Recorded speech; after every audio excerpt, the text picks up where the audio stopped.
कक्षा 10 के छात्रों के लिए आज फर्स्ट लेसन का स्टेप 5 पढ़ाया जाना है।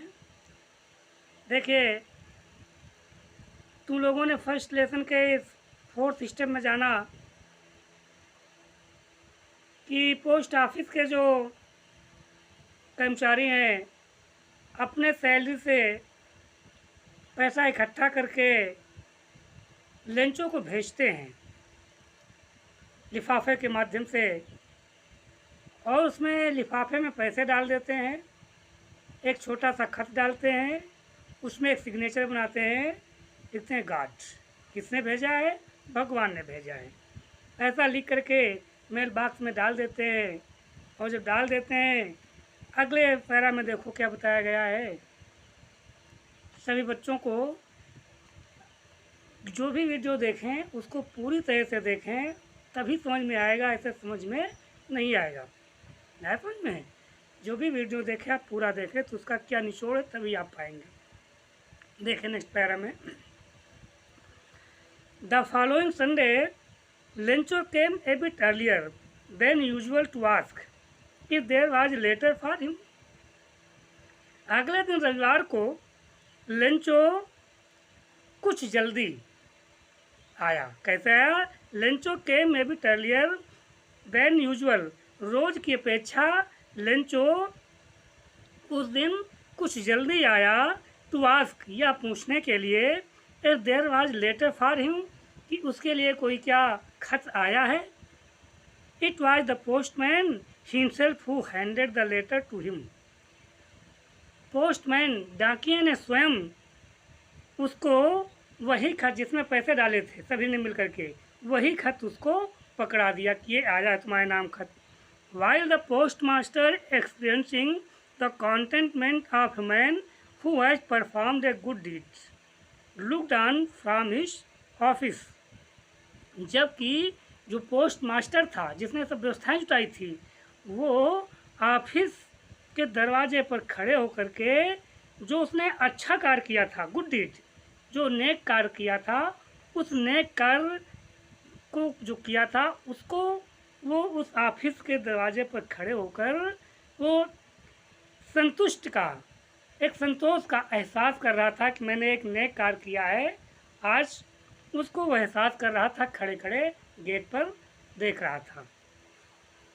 Lencho showed not the slightest surprise on seeing the money. और उस धन को देख करके लेंचो को जरा सा भी आश्चर्य नहीं हुआ। कैसा नहीं हुआ? Slightest showed not the slightest surprise. उसने जरा सा भी आश्चर्य नहीं दर्शाया। सच वाज हिज कॉन्फिडेंस। ऐसा था उसका विश्वास। किसके प्रति? प्रभु के प्रति। But he became angry. बल्कि वो नाराज हो गया। When he counted the money. जब उसने पैसे गिने। किसने? लेंचो ने। जब उसने पैसे गिने, God could not have made a mistake। तो उसने सोचा कि ईश्वर ऐसी गलती नहीं कर सकता। यानी पैसे गिनने के बाद नाराज हुआ। When he counted money, जब उसने पैसे गिने, he became angry, वो नाराज हुआ। और क्या सोचता है? God could not have made a mistake। ईश्वर ने ऐसी गलती नहीं की होगी। Nor could he have denied Lencho what he had requested। और ना ही लेंचो ने जो आग्रह किया है प्रभु से, वो प्रभु उसको इनकार करेंगे। प्रभु इनकार भी नहीं कर सकते हैं। Immediately Lencho went up to the window to ask for paper and ink. तुरंत ही लेंचो विंडो के पास गया, खिड़की के पास गया, यह पूछने के लिए क्या कहा? For paper and ink. उसने कागज और स्याही मांगी। On the public writing table, he started to write with much wrinkling of his brow caused by the effort he had to make to express his ideas। और क्या करता है? Paper ink लेने के बाद on the public writing table, जो सार्वजनिक table पड़ी थी पोस्ट ऑफिस में, उस पर जा करके क्या करता है? He started to write. उसने खत लिखना शुरू किया।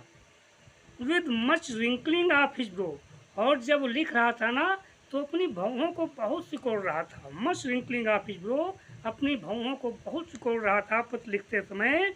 क्यों सिकोड़ रहा था? Caused by the effort he had to make to express his ideas, उसको अपने विचारों को व्यक्त करने के लिए बहुत सोचना पड़ रहा था, बहुत प्रयास करना पड़ रहा था, इसलिए अपनी भौहों को सिकोड़ रहा था। ठीक है। When he finished, जब उसने उस खत को लिखना बंद किया, he went to the window to buy a stamp, वह खिड़की के पास गया टिकट खरीदने के लिए। which he licked and then affixed to the envelope with a blow of his fist, उसके बाद क्या किया? which he licked, स्टैम्प लेने के बाद उसको उसने चाटा और चाट करके then affixed to the envelope with a blow of his fist, और तब घूंसे को मार करके, घूंसा मार करके उसने उस टिकट को लिफाफे पर चिपका दिया। Right. The moment the letter fell into the mail box, उस पल जब लेटर मेल बॉक्स में डाला गया, मेल बॉक्स में डाला जा रहा था और डाले जाने के बाद लेंचो चला गया, तो क्या होता है? The post master went to open it, जब चला गया तो पोस्ट मास्टर गया और जाने के बाद उसको खोला। क्या उसमें लिखा था?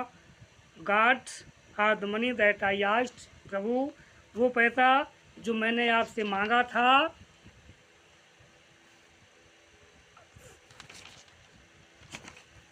For only 70 pesos reached me, वो पैसे केवल मेरे पास 70 पीसोज ही प्राप्त हुए हैं, मेरे पास पहुँचे हैं। किसने उसने कितने पैसे मांगे थे? 100 पीसोज, और उसको प्राप्त कितने हुए हैं? 70 पीसोज। तो उसने लिखा, प्रभु जो मैंने पैसे आपसे मांगे थे उसमें केवल 70 पीसोज मुझे प्राप्त हुए हैं, सेंड मी द रेस्ट, और जो शेष पैसे बचे हैं ना उनको भेज दीजिए। Since I need it very much, क्योंकि मुझे इसकी बहुत ज़रूरत है। But don't send it to me through the mail, लेकिन इसको मेल से नहीं भेजना, इस बार जो पैसे भेजना मेल से नहीं भेजना, डाक से नहीं भेजना। Because the post office employees are a bunch of crooks, क्योंकि जो पोस्ट ऑफिस के कर्मचारी हैं वो बेईमानों का झुंड हैं, अ बंच ऑफ क्रूक्स। फिर नीचे लिख देता है लेंचो। बच्चों ये तुम्हारा लेटर टू गॉड जो फर्स्ट लेसन है कक्षा 10 का, ये समाप्त हो गया है। इसको आप समझ लें। अब इसका सेकेंड लेसन पढ़ाया जाना है। ये आप लोगों को मालूम होना चाहिए कि इस बार तुम्हारी पुस्तक पूरी तरह से चेंज हो गई है। पिछली बुक का जो यूपी बोर्ड का था सिलेबस, उसका केवल यही एक लेसन इसमें रखा गया है, वो भी पिछली बुक में जो चल रही थी उसमें फर्स्ट लेसन ये नहीं था, ये 1-2 लेसन के बाद था, और इसमें इसको फर्स्ट लेसन के रूप में रखा गया है। सब इसमें बदला हुआ है, कोई नई बुक नहीं है। ठीक है, तो आप किताब खरीद लें और मेहनत करना शुरू कर दें। राइट। Thanks for watching.